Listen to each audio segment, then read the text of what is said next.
Es ist die Zeit von Halloween und wir möchten die Geister der Wrestling-Vergangenheit heute vertreiben. Wir blicken heute auf Wrestling-Charaktere und Gimmicks, die eher so in der Vergangenheit bleiben sollen. Deswegen verkleiden wir uns, machen die Zeitmaschine an und reisen in die Vergangenheit, ab in den DeLorean. Intro ab!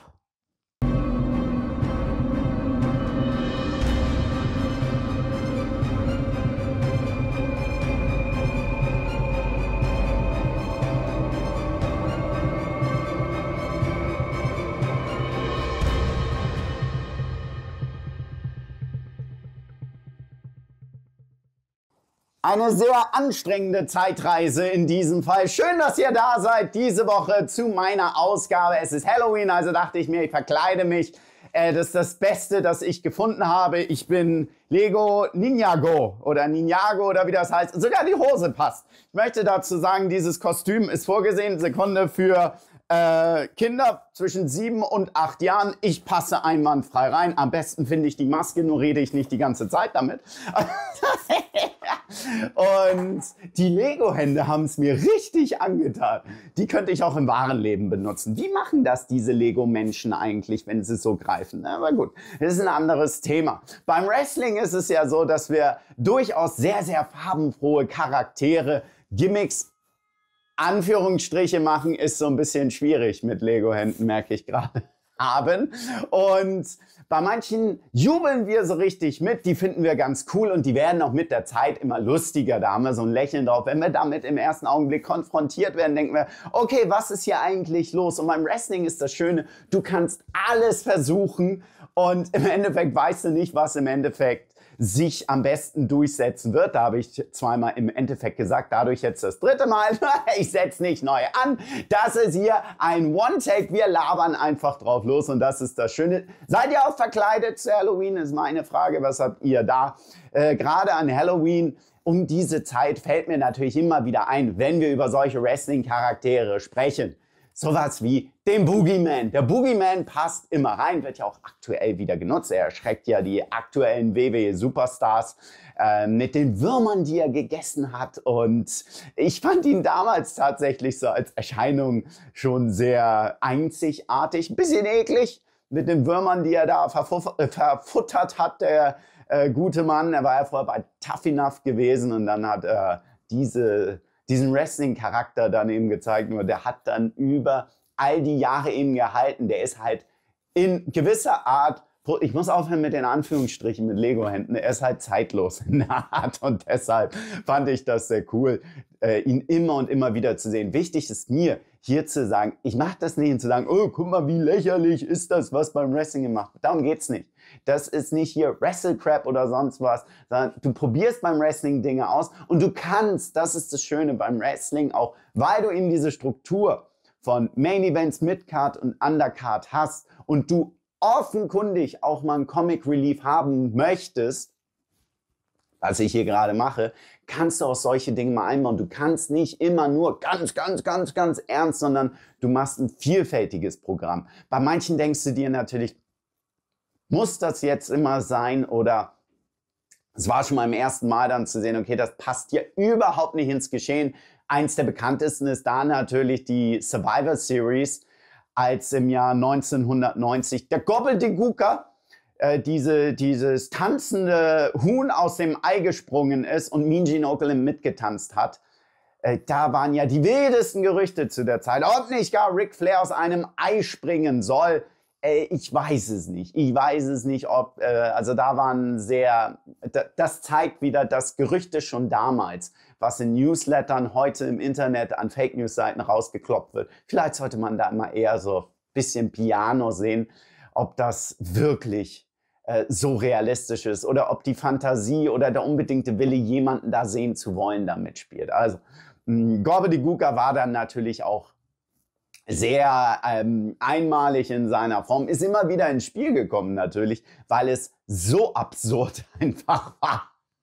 Der arme Hector Guerrero, der damals in dem Kostüm dann mit Mean Gene getanzt hat, weil Mean Gene hat eine erstklassige Figur gemacht. oder auch nicht. Der war völlig überfordert mit dem Ganzen. Und wir haben natürlich Zeiten, gerade in den 90ern, wo so etwas ja viel ausprobiert wurde mit solchen Figuren. Wer mir da so, also auch hier, es ist keine 10er-Liste oder 50er-Liste oder sonst was Liste, sondern ich habe das mir aufgeschrieben. Ich muss jetzt die Lego-Hände abnehmen, weil das ist echt heiß sonst. Ich habe mir einfach runtergetippt, was möchte ich euch heute so ein bisschen erzählen, um einfach die Gedanken mal wieder daran zu erinnern, was wir im Wrestling teilweise für witzige Sachen hatten. Und bei manchen dachte ich so mittendrin auch, oh, was war das? Doch im Nachhinein, ey, das war doch cool. Das hat mich an meine Kindheit einfach wieder erinnert. Und ich habe es einfach abgetippt. Und wenn euch welche einfallen, die am Ende dann nicht da sind, schreibt gerne ein. Vor allem die Erinnerungen, die ihr damals hattet. Vor wem hattet ihr wirklich Angst? Vor welchen nicht? So wie Papa Shango. Also vor dem hatte ich Angst als Kind. Aber sowas von. Vor wem ich nicht so viel Angst hatte damals in den 90ern, steht bei mir nämlich ganz oben, war der Berserker. Hoss, so hat er immer gemacht. Ich weiß nicht, was das bedeutet. Da fällt mir eine schöne Geschichte von dem Royal Rumble 92 VHS-Video ein, das ich mir geholt habe. Das hatte ja Uli Fesseler mit Joe Williams, ich grüße Uli Fesseler an dieser Stelle, kommentiert. Da hatte Joe Williams, das war der großartigste Kommentar, den es jemals im deutschen Wrestling gab. Wirklich, dieses Video ist sensationell. Wenn ihr gibt es irgendwo das auf YouTube hochgeladen? Ich weiß es nicht. Es ist so grandios. Joe Williams sagt bei diesem Berserker, was sagt er da eigentlich? Hat er vielleicht Hunger? So, es ist einfach großartig. Berserker ist mir in Erinnerung, weil er kam ja immer mit einem Schild, dann er war Wikinger, dann hatte diesen komischen Helm mit den Hörnern auf und das Schwert. Und er hat mit dem Schwert den Undertaker versucht zu erdolchen. Und das Schwert war im Ring. Was haben wir damals bei uns im Freundeskreis geredet? Hast du das da bei Ring frei gesehen? Nee, was war? Der Berserker und hat dann mit dem Schwert da in den Ring gehauen. Und das war in der Ringmatte drinne. Hey, das wollte ich unbedingt sehen. Ist ja nicht wie heute mal im Internet anmachen und dann findet ihr das. Wer hat das aufgenommen, damit wir das sehen konnten? Es war Wahnsinn, die Zeit. Also der Berserker ist so ein ja, soll ich sagen, Gimmick der 90er, das mir in Erinnerung ist. Ich habe schon rüber geschielt, weil ich kann mir nicht alle merken. Dann, wer immer dabei ist, der Repo Man. Repo Man kennen wir ja nicht so wirklich hier. Also was der beruflich macht. Und warum er eine Zorro-Maske getragen hat, weiß ich auch nicht. Barry Darsow war Smash bei Demolition. Er war davor Crusher Crew-Chef. Der hat so eine Karriere mit interessanten Wrestling-Charakteren hinter sich. Und Repo Man war es allemal, der hat sich richtig lang gehalten in meinen Augen. 92 bis 93. Ich hatte das Gefühl, gerade als WWF damals zu RTL 2 wechselte, habe ich den jede Woche gesehen. Auch bei Tele 5 ich habe den jede Woche gesehen, den Repo Man. Mit seinen Matches. Also der war auch bei so einem Tag Team Match, an das ich mich erinnere, mit Ted DiBiase an der Seite gegen Virgil und Tito Santana. Ja, Repo Man, auch ein paar Pay-Per-View-Auftritte. Ja, Barry Darsow, er hatte, ich werde nachher noch den WCW-Teil machen, da wird der wieder auftauchen, bei den 90er-Geschichten. Wir hatten natürlich in den 90er Jahren auch so, Verkleidungsgimmicks, Berufsgimmicks quasi. Sie waren tagsüber in einem Beruf tätig und abends haben sie dann gewrestelt. T.L. Hopper, Dirty White Boy bei Smoky Mountain Wrestling. Ich empfehle es euch sehr, Smoky Mountain Wrestling euch anzusehen. Hier auf YouTube sind die ganzen Episoden tatsächlich auch hochgeladen. Das mal wieder sicher in Erinnerung zu rufen. Da seht ihr wirklich, was für, nicht nur hier, sondern auch Babyface hinter dem Wrestler versteckt. Der dann T.L. Hopper war, der mit Betsy, mit seiner, wie heißt denn das, ein Polümpel oder wie das Teil heißt, mit dem er die Verstopfungen im Klo leer macht oder rausholt. T.L. Hopper. Und ja. Ich kannte ja nur T.L. Hopper und dann habe ich ja danach erst Smoky Mountain Wrestling kennengelernt. Dachte, au, da war ein richtig guter Mann dahinter eigentlich, der auch gute Promos cutten konnte. Naja, so war das Ganze. Ja, das Mikro passt. hier mein Ninjago oder Ninjago, ich weiß es immer noch nicht. T.L. Hopper, das Berufsgegend. Duke the Dumpster Droese darf da natürlich nicht fehlen. Der Müllmann, der gekommen ist, ich glaube, da waren auch einige, ich glaube, eins der bekanntesten war für mich, als beim Royal Rumble diese Rivalität mit Triple H, Hunter Hearst Helmsley hatte, wer beim Rumble 96 die Nummer 1 und Nummer 30 waren. Da war die Nummer 1 Triple H und Nummer 30 Duke Droese, weil er gegen Triple H gewonnen hat. Und Triple H hatte ja also Hunter Hearst Helmsley gehört ja eigentlich zu diesen sehr seltsamen Gimmicks mit dazu, den wir da hatten. Ne? Der Blaublütige, wenn wir so wollen. Nicht ganz so heftig wie auch ein anderer seiner Rivalen damals zu der Zeit, nämlich Henry Godwinn und die Godwins, was daraus wurde, als dann sie als Tag-Team noch unterwegs waren. Ich mochte sie natürlich, ne? Aber sie waren die Schweinehirten, Züchter, ich weiß es nicht, wie wir es nennen. Sie haben mit ihren Schweinen gespielt, haben sie mitgebracht. Dadurch ist auch das Hog-Pen-Match bei WWE aufgetaucht. Das In-Your-House-Match auch bei In-Your-House 4 oder 5, wo dann Hunter Hearst Helmsley in den Hog-Pen geknallt ist. Was für Erinnerungen, die du da in den 90ern einfach hattest. Ne? Battlecat, könnt ihr euch an Battlecat, wo wir von Tieren mit den Schweinen reden, Battlecat, Brady Boone, Battlecat war eine Katze. Er war eine Katze und er hat auch miaut und sich wie eine Katze bewegt.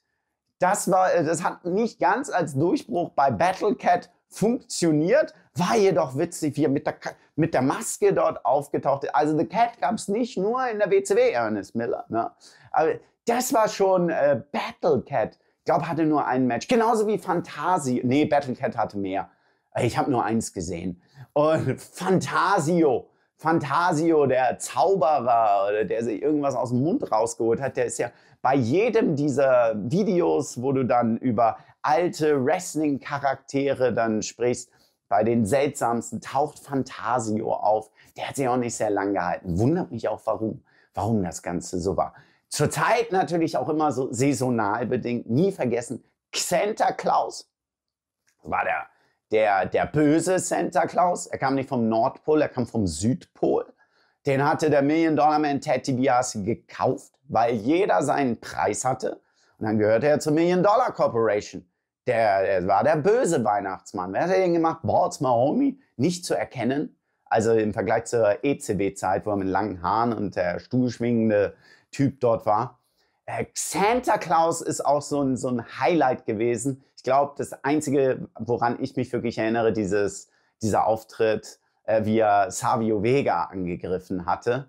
Dann war es natürlich vorbei, weil es war sehr zeitlich beschränkt mit Santa Claus, weil Weihnachten ist halt nur zum Ende des Jahres hin. Ich kann mich ja auch nicht die ganze Zeit so verkleiden. Wobei, ich würde es durchziehen. Da habe ich ja gar keine Probleme mit. Und es wurde schon ein bisschen in den 90ern ausprobiert. Wir haben das mit Tieren gesprochen und manche Wrestler haben dann gedacht, dann werde ich auch eins. Battlecat war eins und einer, der es wirklich probiert hat, um alles rauszuholen, war Terry Taylor als Red Rooster.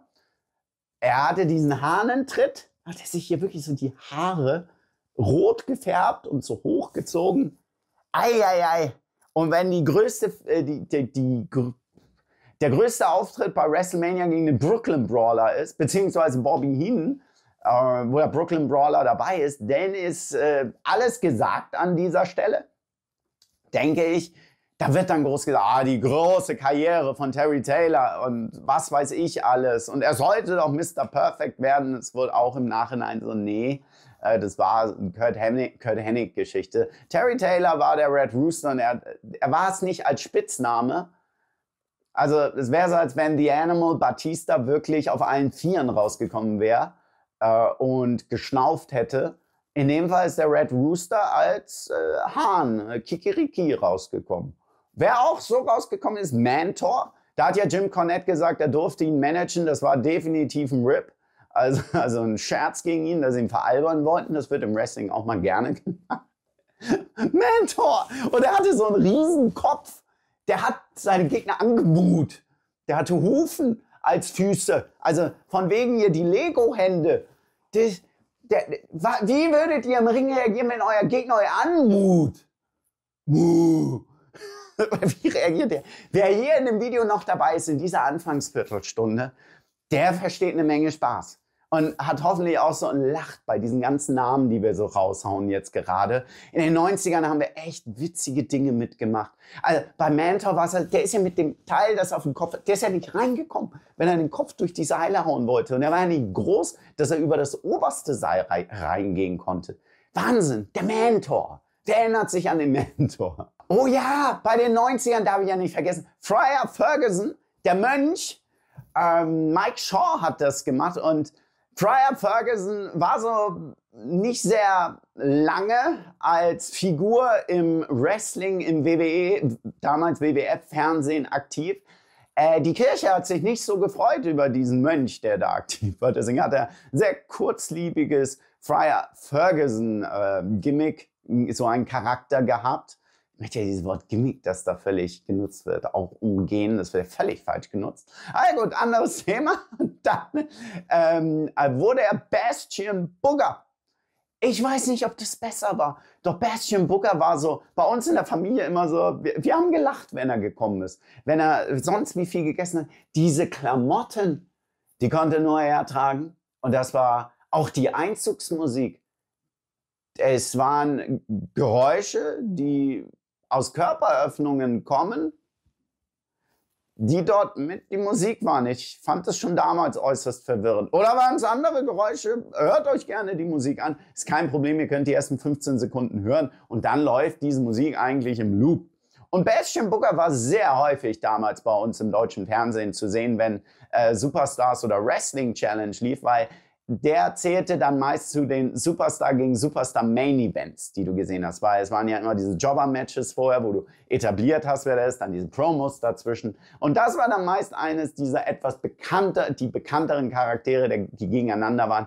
Bastion Booger sogar zusammen mit Bam Bam Bigelow im Tag-Team, wo Bastion Booger einen Crush hatte auf Luna Vachon. Meine Güte, was kommt hier jetzt alles gerade zum Vorschein, was ich da hatte? Bastion Booger. Genau in diese Zeit kam ja noch jemand, der wechselte von der WCW zu WWE und in der WCW war Max Payne, war dort an der Seite von Cactus Jack und ich fand ihn ganz cool eigentlich, ne? War relativ viel in Deutschland auch und dachte mir so, geil, der kommt an, konnte ja Gitarre spielen, er hatte ja seine Gitarre, seine Norma Jean Gitarre und seine Rivalität mit Johnny B. Bad und dann taucht er auf und ist Man Mountain Rock.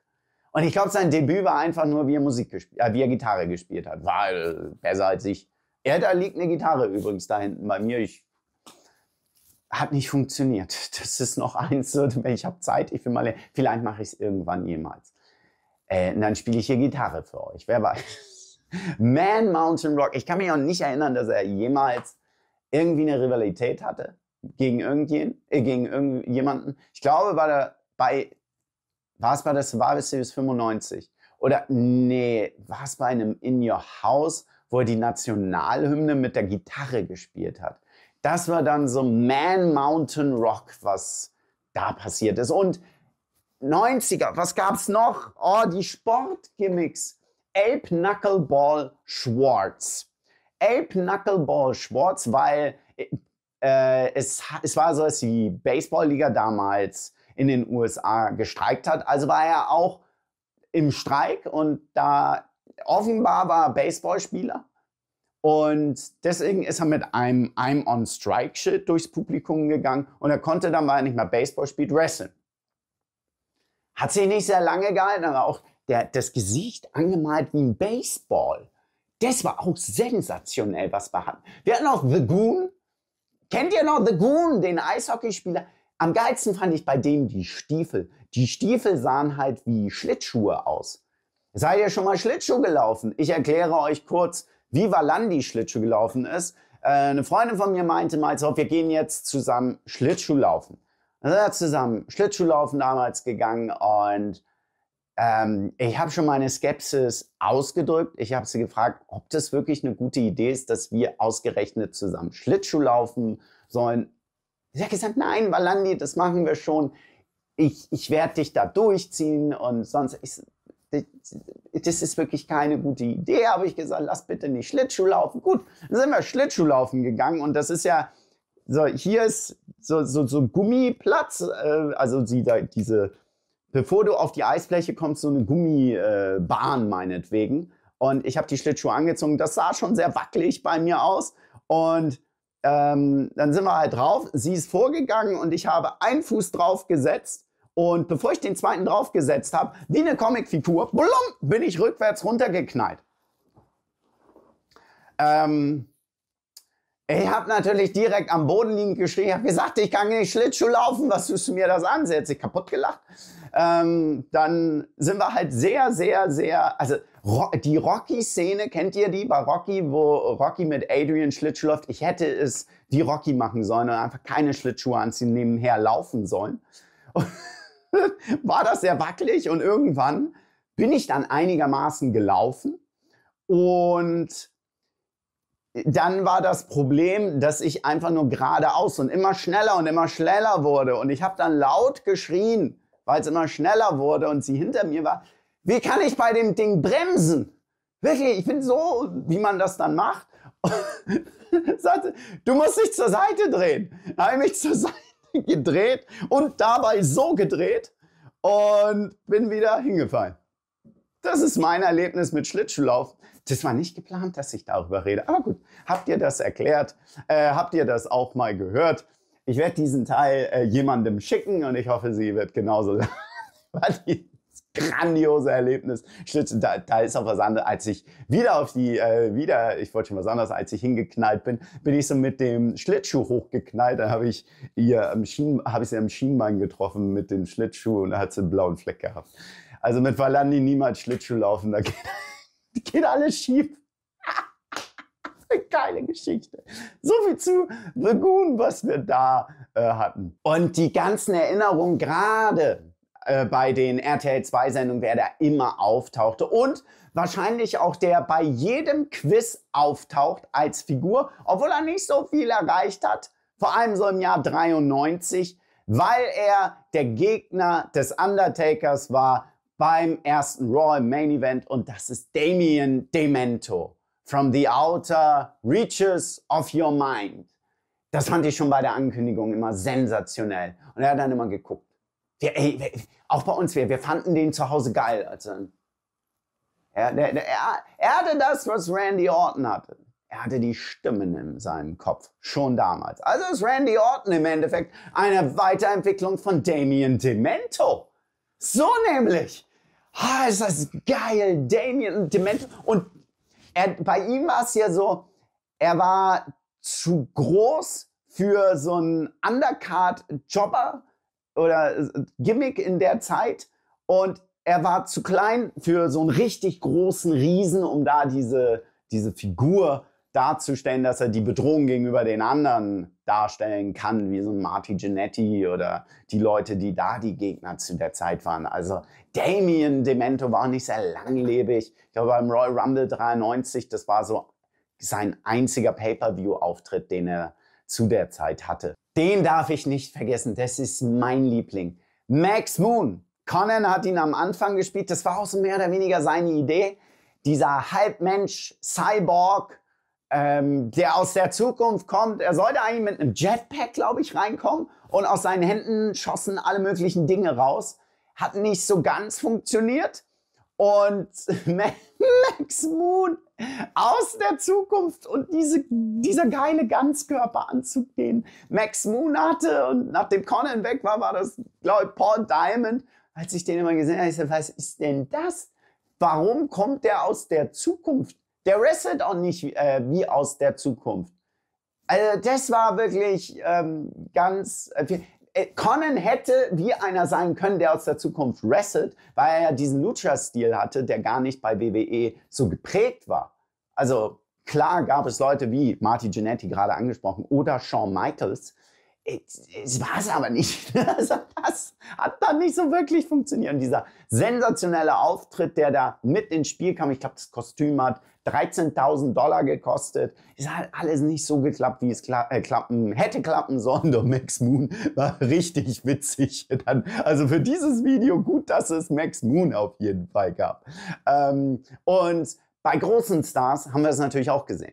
Also bei all dem Spaß, das wir gerade natürlich auch erzählt haben, auch große Stars sind ja auch gerne mal so ein bisschen aus ihrem üblichen Charakter rausgegangen und sind auch durchaus ein großes Risiko eingegangen, aus verschiedensten Gründen, auch mal sich komplett neu zu erfinden, um mit der Wahrnehmung, die sie hatten, auch gezielt, dass das, was sie mal waren, jetzt nicht mehr sind. Und eins der bekanntesten Beispiele ist da einfach Goldust. Und Goldust hat ja eine eigene Karriere dadurch gestartet. War bei der WCW sehr, sehr lange, the natural Dustin Rhodes. Und das war das Problem, dass er sah aus wie ein junger Dusty Rhodes. Und Dusty Rhodes war damals einer der verantwortlichen Kreativpersonen bei der WCW. Und Dusty Rhodes hat halt sehr viel dafür getan, dass sein Sohn eben gutes Spotlight bekam. Im Tag Team mit Barry Windham, alles super.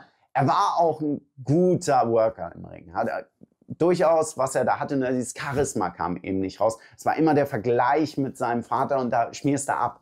Wenn dein Vater der American Dream Dusty Rhodes ist und der auch noch präsent ist, denn Dusty Rhodes war auch mal als Kommentator, war in der Form immer wieder noch da. In der WCW war es echt schwierig und war auch US Champion, hatte die Rivalität mit Stunning Steve Austin damals gehabt. Das war schon alles ganz cool, nur er wollte mit einem radikal abschließen und wurde dann eben Goldust. Bei WWE damals, als er reingekommen ist, hatte seine Ehefrau Marlena, Terry Runnels, ja auch dabei gehabt zu der Zeit. Und das war ein riesen Risiko, das Ganze einzugehen. Nur er hat sich komplett committed, dieses Hollywood-Star mit diesem Breitbandformat damals. Wir hatten ja 4:3 damals, das müssen wir uns reinziehen. Ich meine, ein 16:9 Video und damals war Fernsehen 4:3. Und dann war dieses Breitbandformat mit den schwarzen Streifen oben. Als er reingekommen ist bei seinem Entrance, er hat dann diese Perücke abgenommen, was wichtig war, dass er sie abgenommen hat, auch bei dem Ganzen. Dieses Glamour-Gimmick, auch wenn man wusste, was dahinter steckt und auch sehr an die Grenzen immer dessen getrieben, was auch die Gegner so, oder beziehungsweise die Leute, die ein Programm mit ihm hatten, so ein bisschen verwirrend fanden. Razor Ramon ist da auch durchaus das Stichwort bei der ganzen Geschichte, dass sie sich unwohl fühlten. Und das war ja das Ziel damals von Goldust. Und Goldust hat sich ja so etabliert. Goldust hat sich ja noch extremer gemacht. Im Jahr 97, 98, als er The Artist, formerly known as Goldust war, wo er wirklich Marilyn Manson-Style und sonst was so ins völlig Absurde gedriftet ist, was dann einfach zu weit ging. Mit dem reinen Goldust hat er sich sehr stark etabliert, hervorgehoben, auf die Art und Weise, wie er es wollte tatsächlich. Und ist auch wirklich bis an die Spitze gekommen, weil eben dahinter ein guter Arbeiter steckt.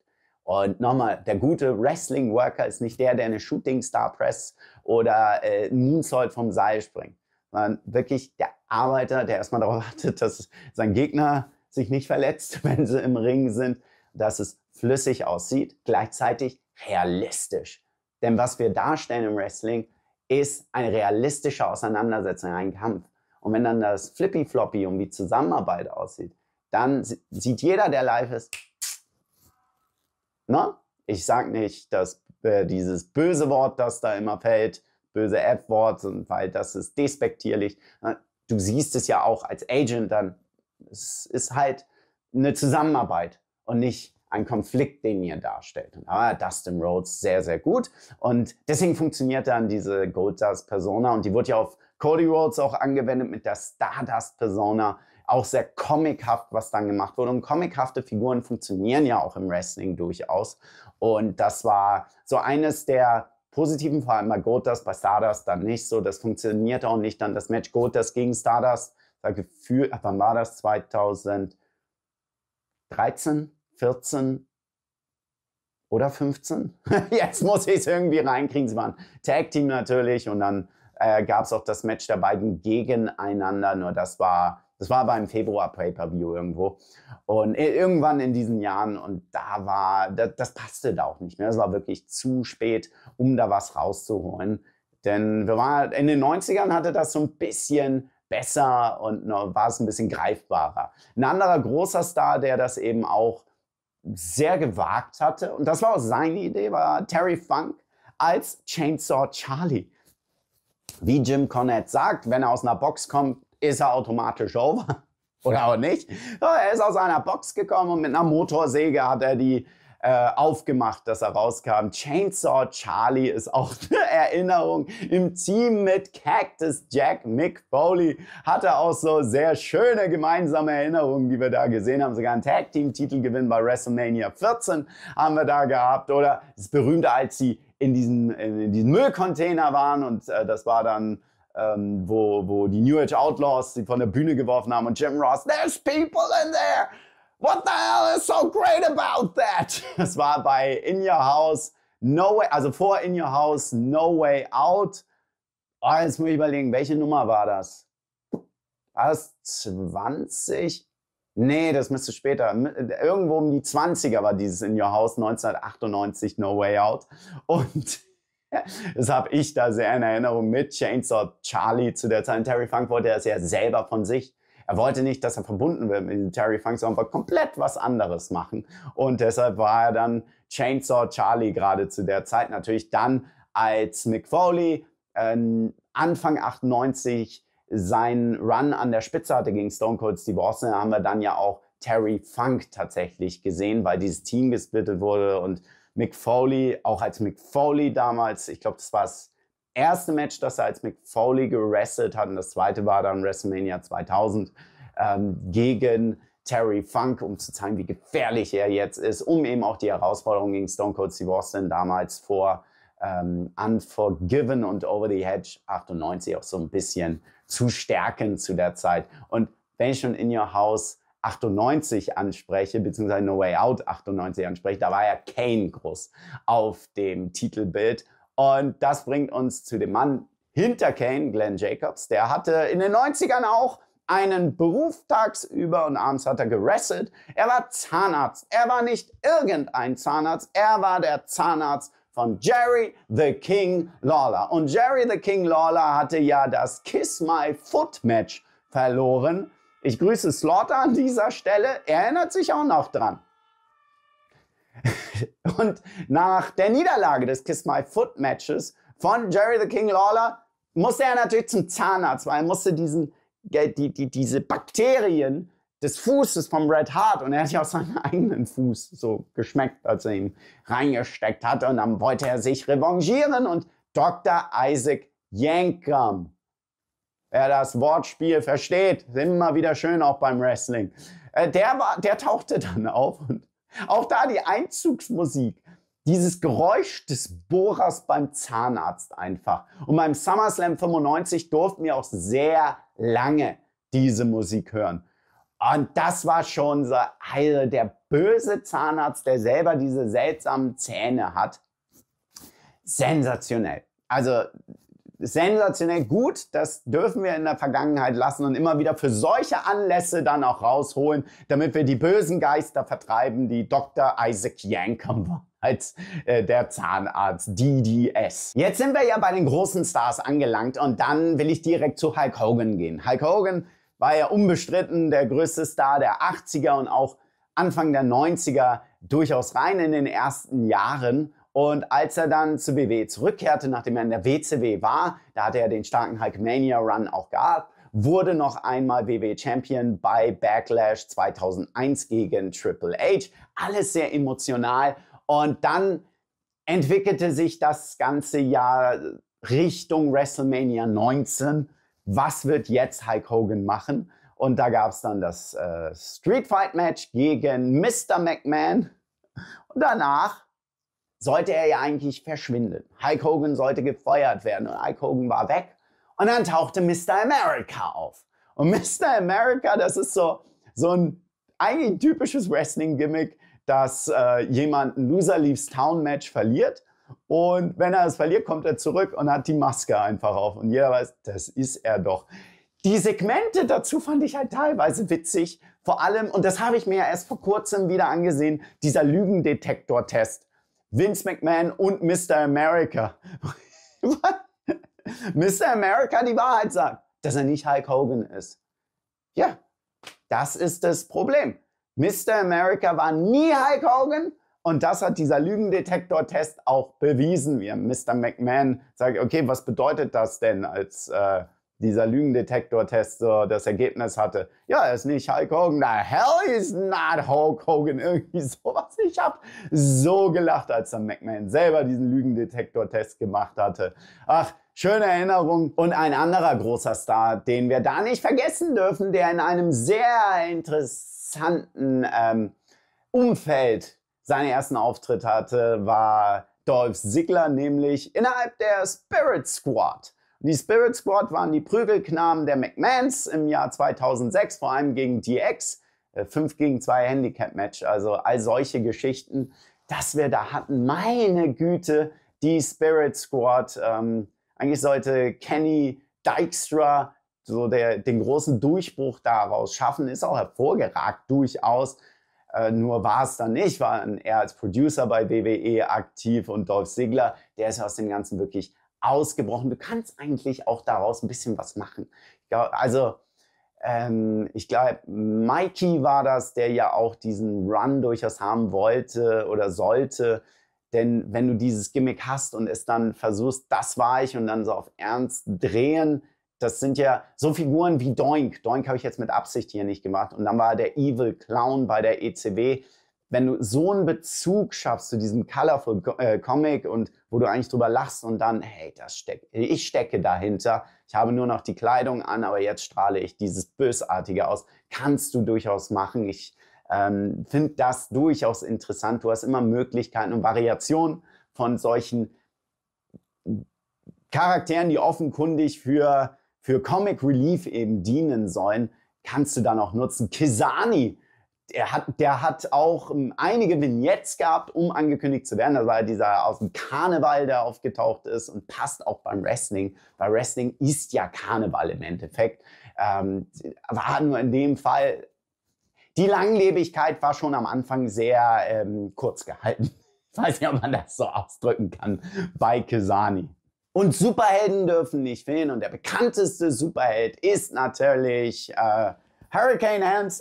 Wenn ich grün trage, dann muss es ja der Hurricane sein. Und das kam ja auch sehr aus seiner Feder. Ist er durchaus ein großer Comic-Fan und hat das Ganze ausgespielt, nachdem er Sugar Shane Hans einer von 3 Count war. Ich darf nicht den 3 Count Song singen. Gehört eigentlich in den WCW-Part jetzt rein. 3 Count. Nur Hurricane Hans eben als der Superheld, erst Hurricane Hans, dann Hurricane, gerade zur Invasion-Zeit, dann 2001 ist er es geworden, hebte sich dadurch eben auch hervor. Der Hamburglar, wie ihn The Rock dann auch nannte, und der Hurricane mit seinem Überraschungssieg gegen The Rock im Jahr 2003, als Stone Cold Steve Austin auch mit ins Geschehen eingriff.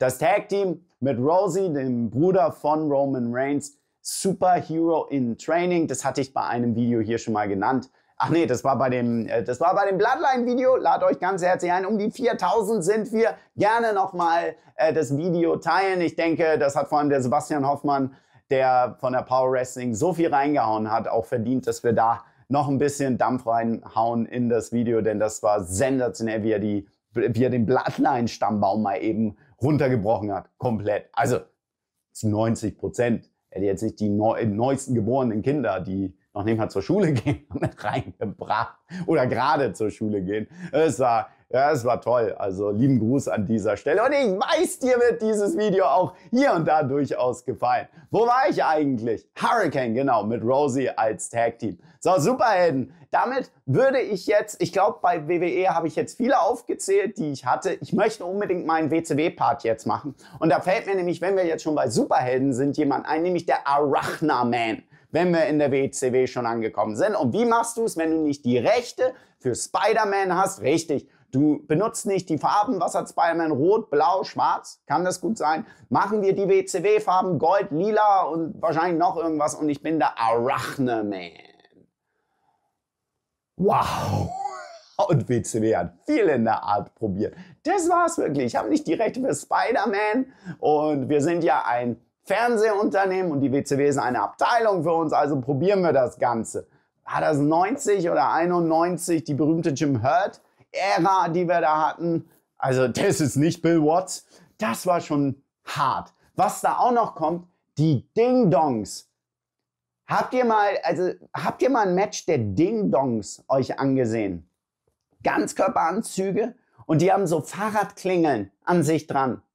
Und die läuten die ganze Zeit. Also erstmal muss es wehtun, wenn du drauf knallst. Ich habe ein Clash of the Champions Match in Erinnerung und ich dachte wirklich, was ist das denn für eine Idee? Warum? Was ist denn hier gerade los? Warum? Warum die Ding-Dongs? Das ist verrückt. Sowas wie die Hunchbacks, die es sein sollten, weil die konntest du, weil sie einen Buckel hatten, konntest du sie nicht covern, weil die Schultern nie auf dem Boden waren.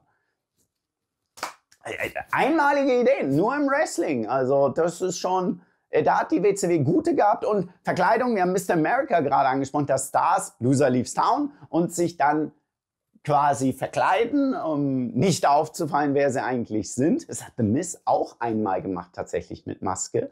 Und John Cena auch. Juan Cena dürfen wir ja auch nicht. War das? Ja, also John Cena hatte auch mal mit Maske sowas gehabt. Geil. Es war bei der WCW Yellow Dog und Yellow Dog war Brian Pillman.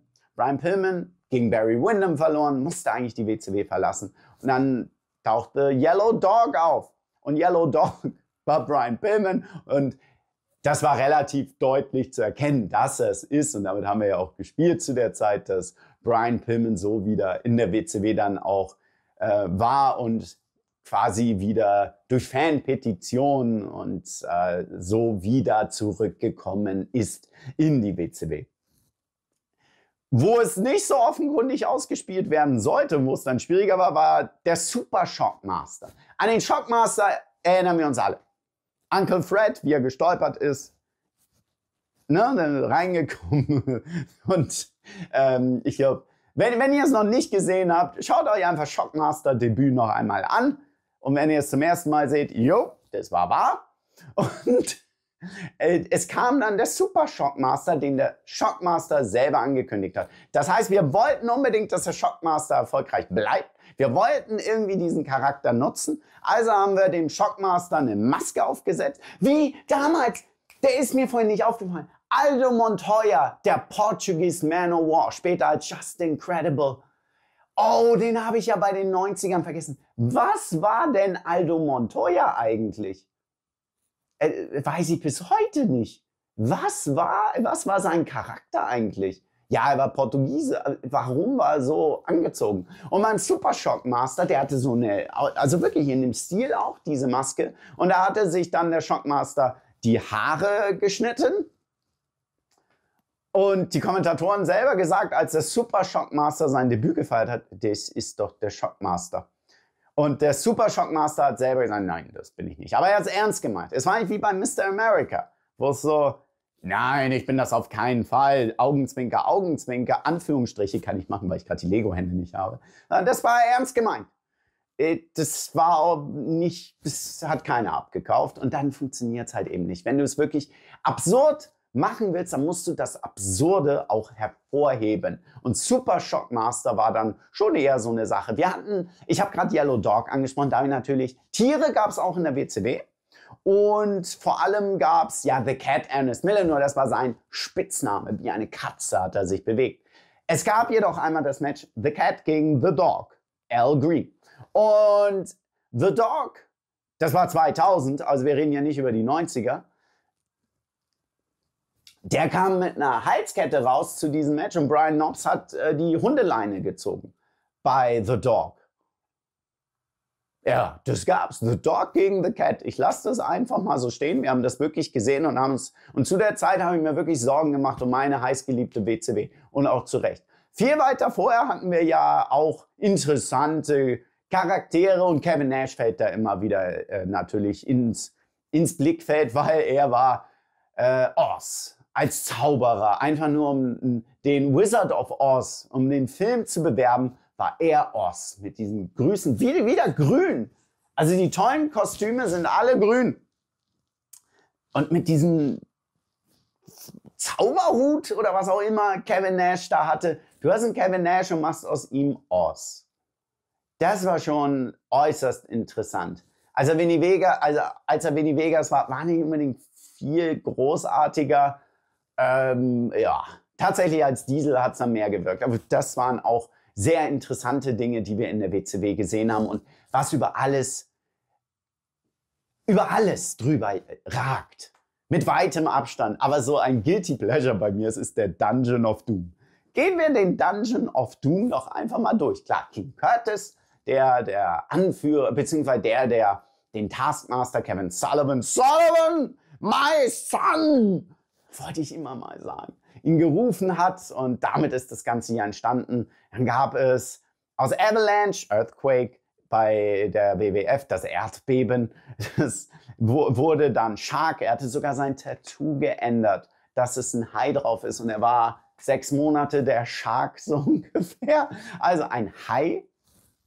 Dann nicht vergessen der Zodiac Man. Yes, no, yes, no. Als er bei dem Wargames Match 95, da wusste der Ringrichter nicht. Hat jetzt der Zodiac aufgegeben oder nicht? Weil er sagt ja, aber er meint ja nein. Und wenn er nein sagt, meint er ja, dass er aufgibt? Oder sagt er nein, weil das ist ja instinktiv, er will gar nicht aufgeben. Also das war sensationell. War eigentlich der Camel-Klatsch von Hulk Hogan. Yes, no, yes, no. Wahnsinn. Der Zodiac Man, den wir da hatten. Klar, Kamala kannten wir ja eh schon. Der da war, wer war denn noch Braun the Leprechaun, dürfen wir nicht vergessen, er war ja auch Dungeon of Doom. Und das Problem war, er war kein Kleinwüchsiger. Er war einfach so, der war ja so groß wie ich. Ein bisschen kleiner, glaube ich sogar. Das ist das Geile. Das ist eigentlich ein Wrestler, also Sarge Dwayne Bruce haben wir ihn dann später kennengelernt als den Trainer im Powerplant. Und weil er einfach klein war, aber kein Kleinwüchsiger, war Braun the Leprechaun.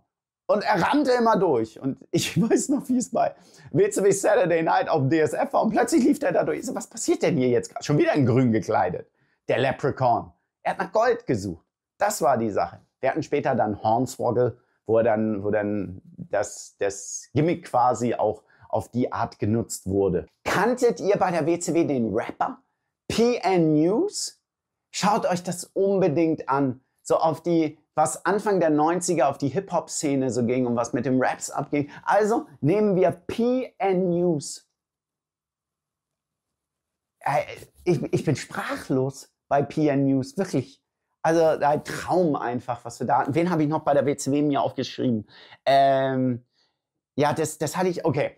Das Beispiel, das natürlich noch kommt, ist eigentlich nicht als absurde Figur, nur passt einfach in den Kontext einfach nicht. Wahrscheinlich ein paar Jahre zu spät war diese ganze Mortal Kombat Geschichte, die mit Glacier Mortis und Wrath, James Vandenberg gemacht wurde, in die auch Ernest Miller mit eingebaut wurde. Ich fand diese Vignettes mit Glacier eigentlich echt cool. Und der Entrance von Mortis und Wrath hatte schon was. 93, 92 wahrscheinlich eher passend.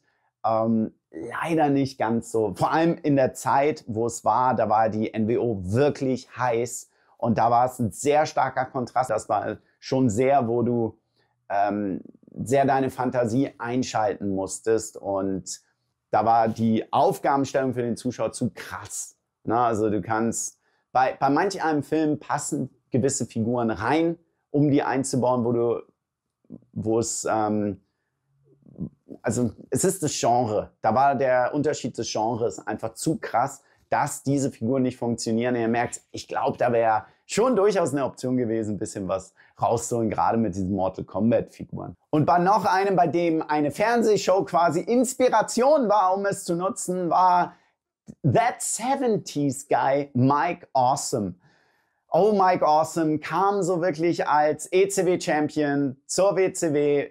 Da hätte so geil was machen können, ne? Dass er dann noch eigentlich als aktiver ECWler und auch noch ECW World Champion, alle haben ihn gehasst bei der ECW dafür, taucht bei der WCW auf und dann war er war der Fat Chick Thriller, so hieß er wirklich.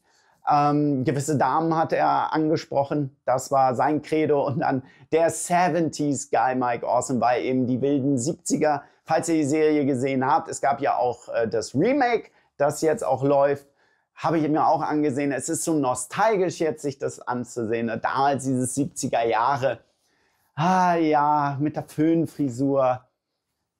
Wieso Mike Awesome, dachte ich mir. Und dann den Sprung wieder wegzuschauen. Der hat zu viele Sprünge gemacht. Das ist das Problem bei einem Wrestler.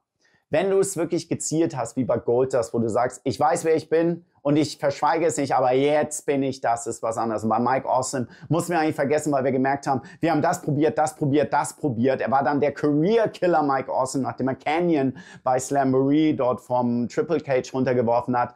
Das hat ihm mehr geschadet, diese vielen Sprünge. Und wir tun so, als ob wir das vorher vergessen haben. Das ist nicht gut. Und das sind immer die Hintergrundgeschichten beim Wrestling. Ich glaube, bei all dem, was ich euch hier erklärt habe, wisst ihr, jetzt ist es so ein bisschen Guilty Pleasure. Und wir sagen, ey, das war doch geil, weil wir mit der Erinnerung von heute, wie wir damals aufgewachsen sind und versuchen uns zu erinnern, wie schön war das damals. Es war nicht alles schöner früher. Da brauchen wir uns nicht in die Tasche lügen. Der Mensch, ich weiß, tendiert dazu zu sagen, früher war doch, es gibt die, die sagen, früher war alles schöner oder in der Zukunft wird alles besser. Und beim Wrestling, weil wir diese Vergangenheit immer so nahbar haben, wir leben nicht im Hier und Jetzt, sehen das und wollen es immer kritisch sehen, was wir haben, obwohl wir sehr viel Schönes auch haben. Nicht alles ist super schön und sagen dann, ja, nee, früher war alles besser, weil wir auch mit der gewissen Naivität, mit der wir reingegangen sind, die ganzen Dinge aus der Vergangenheit eben auch betrachten und betrachten wollen, dass wir sagen, ey, es war so schön, die Zeit war so ein bisschen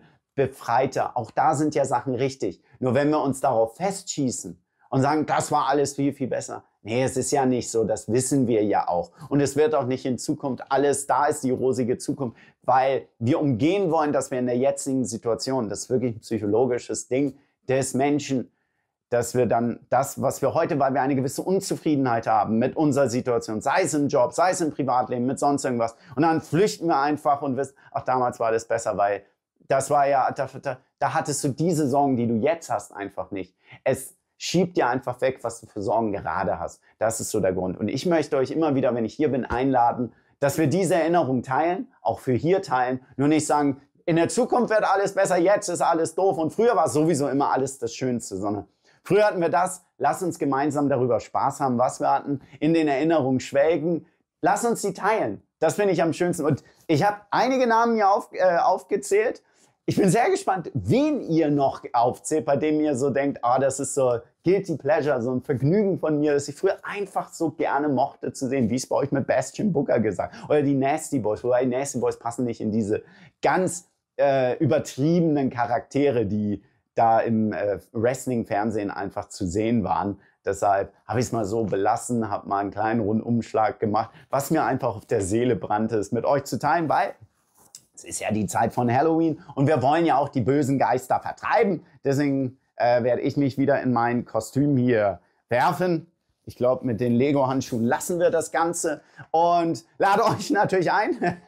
Erstmal, gerade bei Retro-Sachen, schaut gerne beim lieben Benny und beim Sebastian, den habe ich ja schon angesprochen, beim Das Hohe Bein, der Catchcast rein. Der Benny macht ja auch die Thumbnails hier und vielen lieben Dank für euren Support. Die machen ultra viele Retro-Themen und da werdet ihr auch auf jeden Fall Spaß haben, gerade jetzt zur Halloween-Zeit, wenn sie auch was überleben. Der Sebastian hat einen Wrestling-Flohmarkt auf Instagram gemacht, also da könnt ihr auch Hohe Bein auf Insta folgen und mal reinschauen. Mir dürft ihr natürlich auch auf Insta folgen, da teile ich quasi meine privaten Sachen mit euch und halte euch auf dem Laufenden, weil SmackDown wird ja die eine oder andere Verschiebung in den nächsten Wochen haben wegen Rugby. Da ist es dann am Samstag erst ab 23 Uhr, aber natürlich werden Manu und ich euch da begrüßen, also schaut da gerne rein oder auf TikTok, da mache ich dann die ganzen Videos dazu.